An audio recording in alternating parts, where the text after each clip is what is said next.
Hello, and today I'm going to be showing you how to create a simple formula in Google Spreadsheets. Now, you can use Google Spreadsheets or Microsoft Excel or a different kind of spreadsheet source, and usually the formulas are all universal, so it should work. So, first let's title our spreadsheet, How to Create a Formula. Very, very simple. And I personally like to make all of my stuff very neat when I'm making one. And you should usually have an image in your head about what you're going to be making. I already know what I'm going to be making, so it'll be very easy for me to work around everything. So we can extend a big box over, make it a simple color like a light gray, merge the cells so they look smoother. We can type in sweets. Okay, type in sweets. We can do the same here. So now we have the category and the subcategory, I guess you could call it. We have Oreos, Chips Ahoy, what else are there? Snickers, and M&Ms. Okay, that's 4 items. Okay, so with this, we can put down the price here. So we can have probably the quantity,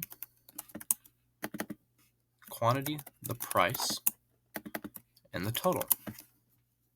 Down here, we can do the same.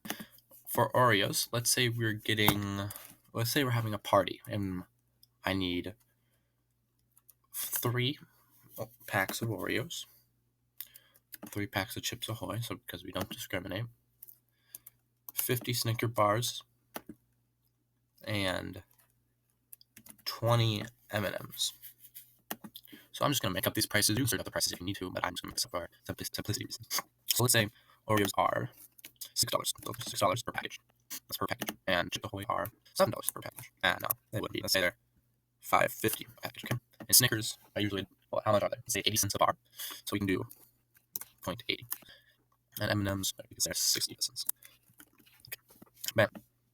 Now onto the formula bit. So usually how you make a formula is you start with an equal sign, write a value, and then plus or minus another value, and that's what it will give you. So for example, we have 3, so equal 3, and the time sign is the star, which is on your 8 key, so shift 8. So 3 and 6, so 6, and you click enter, and it gives you that value. Now this isn't exactly how you use a location formula though, but that is a formula. As simply use the cell location, these are called cells, each bars are called cells, is with these letters and numbers. So if we want the total of this and this, we'd have to do equal B3, so B3, times, because it's the quantity, times C3, C3, and enter. So now we know that that's $18. 6 times 3 is 18. And we can do the same for here. So equals, always start with the equal. It wants me to. Oh, and look at that. It already knows that this is in the 4 row, so it's suggesting it. So B4 times C4, B4 times C4. And it even highlighted it for me too, so we can click that. And enter. So we can click equal, and it'll suggest it again. But let's create this last one, just so it's in your head. So equal, that's a cheat sheet. B6, C6. Enter. And voila. Now we have all of these, but we don't have the total. This is the total.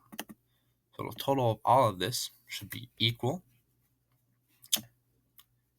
to B3 plus B4 plus B5 plus. And whenever I type in a location, it'll highlight it, and when I finish it, it'll dot line it, and D6. See? Enter gives me 8650, and that's the total. And that's how you make a simple formula. But that's very simple. You can go very in depth. It's just math. So that's the equal sign. That's how you get equal. Oh, but that's just showing me the value of the location. You have the plus. You have minus for minus. To multiply is the asterisk. I think that's what it's called, which is above the 8 key. And to divide is the question mark or the forward slash. And yeah, thank you for watching. Hopefully now you can use formulas and and this will help you in the future. Bye.